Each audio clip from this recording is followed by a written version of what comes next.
Una capitale europea abbracciata da due fiumi, una fortezza da cui ammirarli e una cattedrale maestosa bella così. Siamo a Belgrado, in Serbia. Noi l'abbiamo raggiunta in macchina, ma attenzione, c'è una frontiera seria, siamo fuori dall'Unione Europea. Preparatevi a esibire il documento d'identità e il libretto dell'auto. E se avete come Anna una di quelle vecchie carte d'identità cartacee a lenzuolo, preparatevi, ve la esamineranno per 10 minuti buoni. Un consiglio da pro. Se venite dalla Croazia, vi sconsigliamo di usare l'autostrada E70. Deviate e passate per la frontiera di Šid, pare che ci sia molta meno fila. Per il resto, le strade serbe sono al livello di quelle italiane e non è un complimento. Il traffico a Belgrado è gestibile e siamo arrivati tranquillamente. Il parcheggio è problematico, quindi vi suggeriamo di pernottare in un albergo che ne sia provvisto. Noi abbiamo scelto l'hotel Slavia, un po' decaduto, in pieno stile socialista, ma ha il suo fascino. Qui non c'è l'euro, si usa il dinaro serbo. Le carte di credito sono accettate quasi ovunque,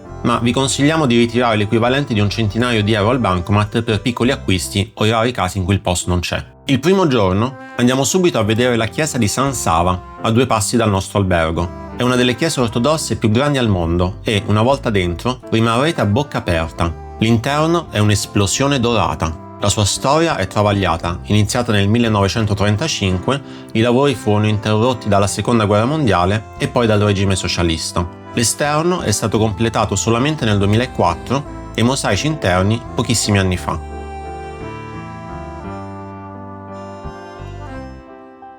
A poche centinaia di metri troviamo un'altra bellissima chiesa ortodossa, San Marco, costruita tra il 1931 e il 40. Vedete quel pannello decorato? È l'iconostasi, la struttura che separa la navata dall'altare, tipica delle chiese ortodosse. Sempre in zona è possibile ammirare, almeno da fuori, l'imponente Assemblea Nazionale, il Parlamento serbo. Quelle tende che vedete davanti sono allestite per una sorta di protesta permanente, sui cui motivi per ora preferiamo non addentrarci. Ora andiamo a vedere il mausoleo di Tito, con annesso museo della Jugoslavia. Decidiamo di prendere l'autobus e vi diciamo subito 2 cose. La prima è un consiglio d'oro. Google Maps per i mezzi qui è totalmente inaffidabile. Scaricate invece l'app Beograd Plus per orientarvi con percorsi e orari. La seconda è una figata pazzesca. A Belgrado i mezzi pubblici sono completamente gratis, nessun biglietto, si sale e basta. Ci accorgeremo infatti che in generale qui a Belgrado è difficile spendere soldi. Il museo, aperto da martedì a domenica, ha un ingresso monumentale da cui laggiù in fondo si scorge ancora San Sava. Con circa 6 euro a persona ripercorrerete la storia della Jugoslavia socialista, durata dal dopoguerra fino al 91 e governata dal maresciallo Tito.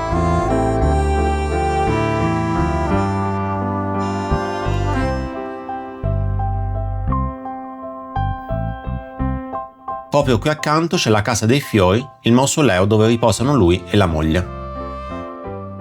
Torniamo verso il centro, in Piazza della Repubblica, dove sorge il Museo Nazionale. Noi ci siamo capitati di domenica, giorno in cui l'ingresso è gratuito. Ospita di tutto, da reperti preistorici e romani fino all'arte contemporanea. Da qui imbocchiamo Knez Mihailova, la vivace arteria dello shopping e la via più antica della città, che ricalca l'antico decumano romano. E alla fine di questa via si arriva proprio alla fortezza di Kalamegdan che vi mostravamo all'inizio. Dopo tanto camminare, ci posiamo in uno, anzi 2 dei caratteristici caffè della città. Questa via è perfetta anche per comprare qualche cartolina. Per i francobolli cercate l'ufficio postale centrale, è aperto anche la domenica sera. La sera volevamo provare un locale tipico, ma il posto scelto era mezzo vuoto e il personale non sembrava avere molta voglia di lavorare. Risultato, abbiamo ripiegato su un salvifico Irish pub. Non vi diremo il nome del locale scartato per non fargli cattiva pubblicità, o anche per non fargliene di buona, ma le serate in viaggio sono anche questo. Il primo giorno è stato intenso, quindi il secondo ce lo prendiamo con più calma. Partiamo dal museo di Nikola Tesla, il celebre inventore serbo. Non è il solito museo statico, le guide vi faranno provare con mano alcuni esperimenti. Guardate questo tubo al neon che si accende letteralmente nell'aria. Ci spostiamo poi a Zemun, un quartiere che sembra una città a sé, con il suo inconfondibile stile austro-ungarico. Qui entriamo a visitare la bellissima chiesa ortodossa di San Nicola, guardate che iconostasi, e diamo un'occhiata da fuori alla chiesa cattolica dell'Assunzione. E visto che oggi fa un caldo pazzesco, per fortuna abbiamo trovato una fontanella. Allora, io sono disidratato, quindi volevo bere la fontanella, però...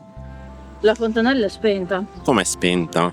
Spenta. Spenta, allora la accendiamo, scusa. Oh, miracolo! si è accesa la fontanella.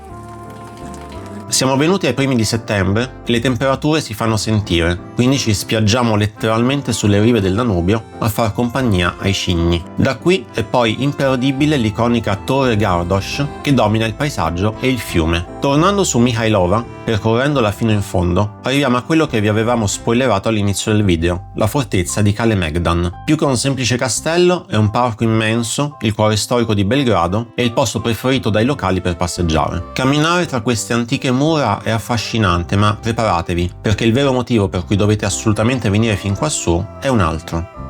Guardate che spettacolo!